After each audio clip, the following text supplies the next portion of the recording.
Olá, eu sou o professor Xavier, esse aqui é o Theo de Datas.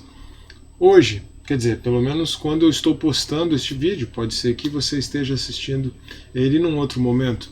Hoje, segunda-feira, como é costume, já vamos começar a semana estudando um salmo. O salmo da vez é o Salmo 47. Isso significa que tem estudo sobre todos os 46 salmos anteriores aqui no canal. Eu vou deixar o link para a playlist aqui e também na descrição do vídeo, tá bom? A playlist Estudo nos Salmos. O salmo da vez, então, é o Salmo 47 e o título que eu dei para este estudo é O Louvor de Todos os Povos ao Rei Celestial.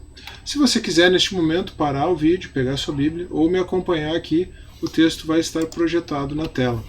Salmo para o músico mor entre os filhos de Coré. Também lembrando que esses subtítulos em itálico e colchetes sou eu que coloco, né, para nortear aqui o nosso estudo. E também na descrição do vídeo vou deixar o link para o Salmo 46, em específico, para o vídeo sobre o Salmo 46, já vou explicar porquê. E também o PDF com esses slides, pode ser que eles possam, de alguma forma, ajudar você no seu estudo bíblico. Tá bem? 1. Deus é soberano e vitorioso. Batei palmas todos os povos, aclamai a Deus com voz de triunfo. Porque o Senhor Altíssimo é tremendo e Rei grande sobre toda a terra. Ele nos subjugará os povos e as nações debaixo dos nossos pés. Escolherá para nós a nossa herança, a glória de Jacó, a quem amou. 2. A intervenção e a intronização divina. Preste atenção nesse verso, por favor. Deus subiu com júbilo, o Senhor subiu ao som de trombeta. 3. Deus é o próprio Rei, não somente de Israel, mas também dos gentios. Cantai louvores a Deus, cantai louvores ao nosso Rei, cantai louvores. Pois Deus é o Rei de toda a terra, cantai louvores com inteligência. Deus reina sobre os gentios, Deus se assenta sobre o trono da sua santidade. Os príncipes do povo se ajuntam, o povo do Deus de Abraão, porque os escudos da terra são de Deus. Ele está muito elevado. Amém. A título de introdução, posso registrar que esse aqui é o primeiro dos Salmos do Reino. Os demais salmos que são reconhecidos assim como Salmos do Reino são o 93 e o Salmo 95 até o 99. Então, 95, 96, 97, 98 e 99. Por que Salmos do Reino? Porque eles cantam o reino de Deus numa perspectiva um pouco diferente de outros salmos. Eles celebram o próprio Deus como rei.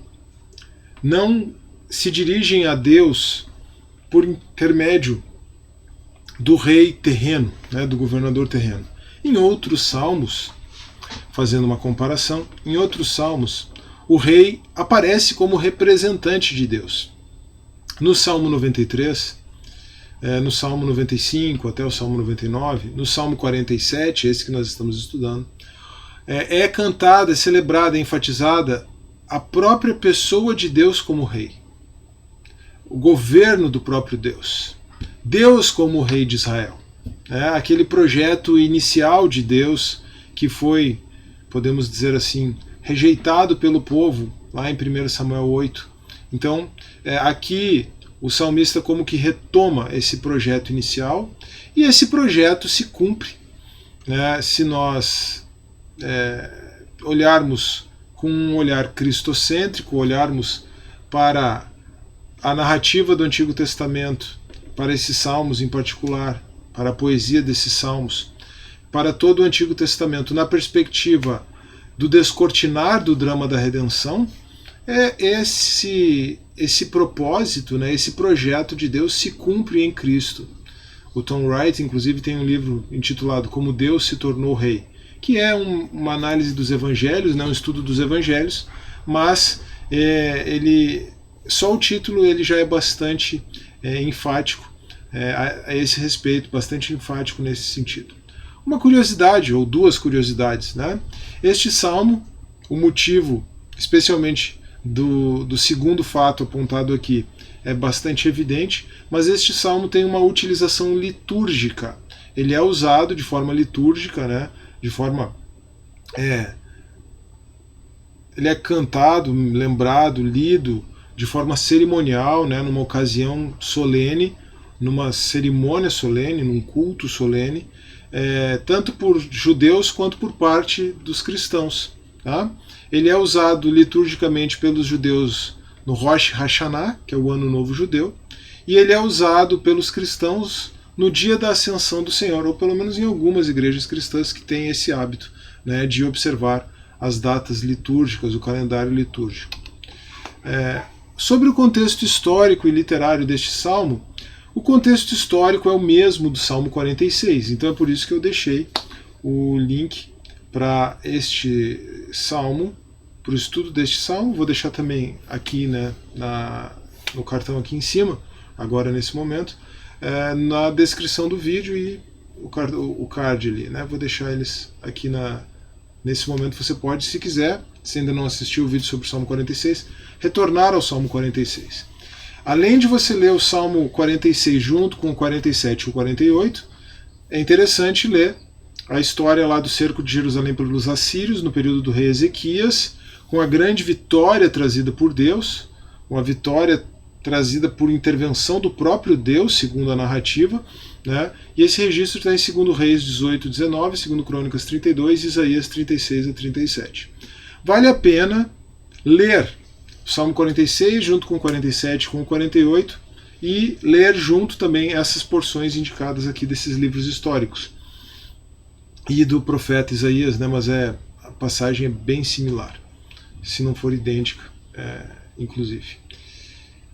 O que eu quero dizer com isso? Eu quero dizer que vale a pena fazer esse estudo em conjunto, mesmo que aqui eu tenha separado o Salmo 46 do 47 e do 48, tá? Porque há comentaristas que dizem que isso é uma possibilidade, né? Não é algo assim com 100% de certeza, mas é uma boa indicação aí de contexto histórico a partir do contexto literário. A partir daquilo que está escrito, né, nós podemos intuir o contexto no qual ele foi escrito. Há uma indicação de que essa passagem teria sido escrita, então, no contexto ali daquele cerco de Jerusalém e da vitória dada pelo Senhor, ou ao menos tendo em vista esses fatos. Tá?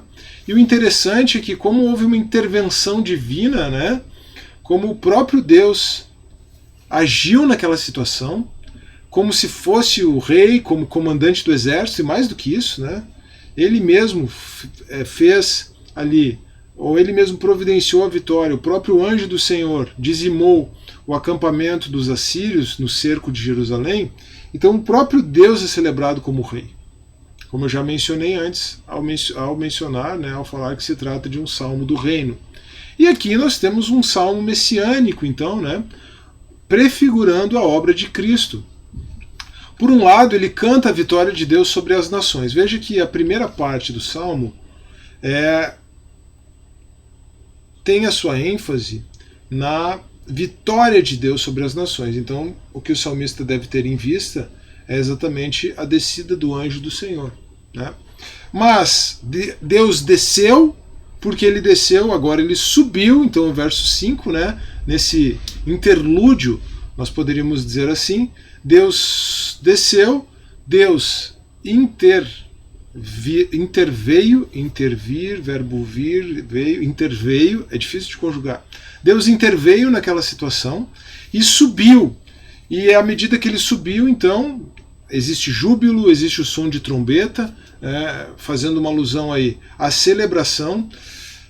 Toda essa primeira parte, o verso 1 a 4, tem em vista a celebração de Deus em razão da vitória, mas os versos seguintes, após o verso 5, né, o verso 6 até o 9, ali nós já temos os gentios se unindo a Israel em louvor. Na primeira parte eles são convocados para isso, né, bater palmas todos os povos, mas na segunda parte os gentios se unem a Israel como louvor, cantando a Deus por quem ele é, cantando a Deus pela sua soberania, cantando a Deus por ser o rei de toda a terra. Se nós modelarmos isso à luz da obra de Cristo, né, nós vamos ver que Cristo desceu, veio até nós, venceu, e a vitória de Cristo foi sobre a cruz. A vitória de Cristo foi consumada na cruz e foi confirmada, foi evidenciada pela sua ressurreição. E ela é celebrada, então, na sua ascensão. Por isso, cantar, lembrar esse salmo no dia da Ascensão, né, para aqueles que seguem o calendário litúrgico, né? Mas não só isso, por causa dessa obra de Cristo, os gentios podem se unir a Israel no louvor a Deus. E aí não existe mais parede de separação entre gentios e judeus, como Paulo explica lá em Efésios 2. Então, nós podemos abstrair o aspecto bélico, né, entender o aspecto bélico, o aspecto militar, como tipos da vitória espiritual de Cristo na cruz e com a ressurreição. E assim ele desceu, ele venceu, ele subiu aos céus, como o próprio Deus que fez aquela intervenção lá no cerco de Jerusalém, e por isso ele deve ser celebrado pela sua vitória, pela sua ascensão e porque ele é rei de judeus e de gentios. Então, o ponto focal desse salmo é o verso 5, que ele subiu, afirma que ele subiu.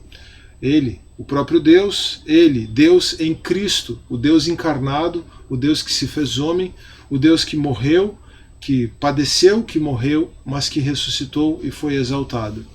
Descer é uma linguagem veterotestamentária para as intervenções divinas. Quando Deus intervém, no Antigo Testamento fala que Deus desceu.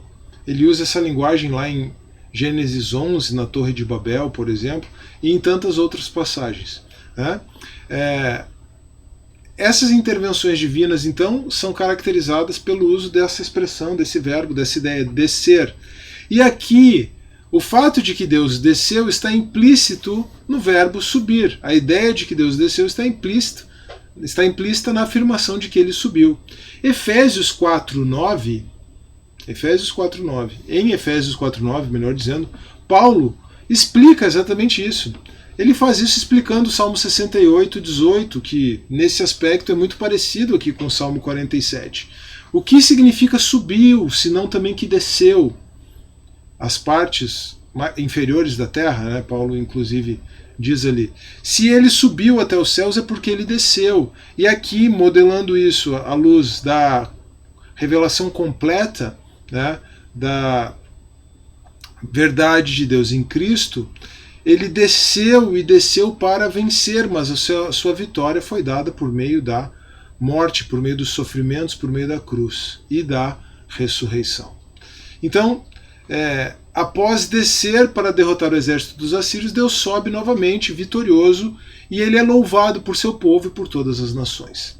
Cristo vem como rei dos judeus, como o rei prometido, como o Messias prometido dos judeus, vem para vencer o pecado, para vencer o cativeiro espiritual de judeus e de gentios, para vencer a inimizade, né, para derrotar, para acabar com a inimizade, para vencer o domínio do pecado, o domínio do diabo sobre os seres humanos, o domínio do pecado, para vencer a própria morte, e ele sobe. E à medida que ele sobe, então, ele é louvado e celebrado por seu povo étnico, mas também por seu povo espiritual, por todas as nações. E aqui vale a pena lembrar de tudo aquilo que Paulo ensina em Gálatas e em Romanos, por exemplo, especialmente em Romanos, a playlist sobre Romanos do canal. Quando eu estou gravando esse vídeo aqui, está quase completa. Eu vou fazer ela aparecer aqui e vou deixar ela na descrição também. Tá? Então, vale a pena ver como que Paulo trabalha essa união entre judeus e gentios em Gálatas, em Efésios, essa união entre judeus e gentios em Gálatas, em Efésios, especialmente em Romanos, em passagens que às vezes são tão mal interpretadas pela própria igreja. Tá? Mas aqui nós temos uma tipologia da obra de Cristo, eu acho que já ficou muito clara. Né? E aqui a gente pode pensar, inclusive, na escatologia do Salmo 47. Numa primeira perspectiva mais clara, né, falando da primeira vinda e da ascensão. Né? A partir daquela própria tipologia da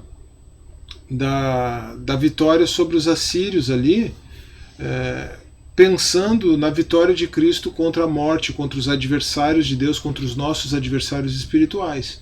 Tá? Mas também é possível pensar E os comentaristas se dividem aqui, inclusive. Né? Também é possível pensar numa alusão tipológica, cristológica e escatológica, lembrando que se for uma perspectiva da primeira vinda e da ascensão, também é escatológica, porque é a escatologia inaugurada, é o reino inaugurado, é o já e o ainda não. Né?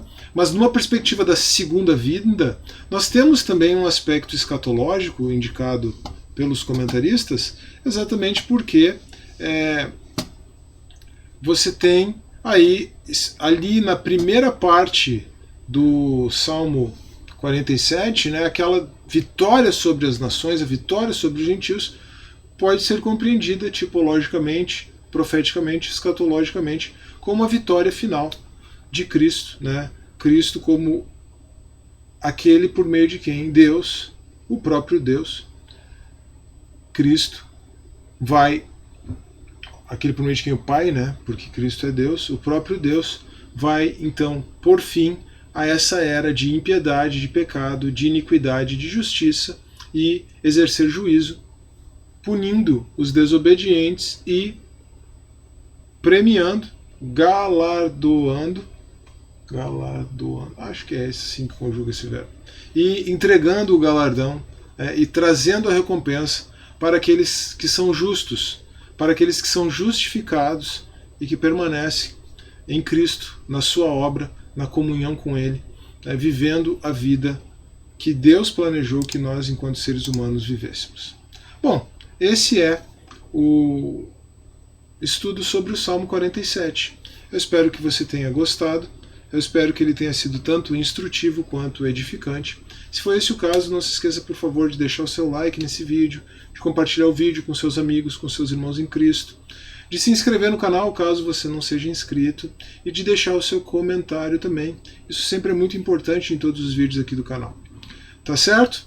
Um forte abraço, que Deus abençoe e até a próxima.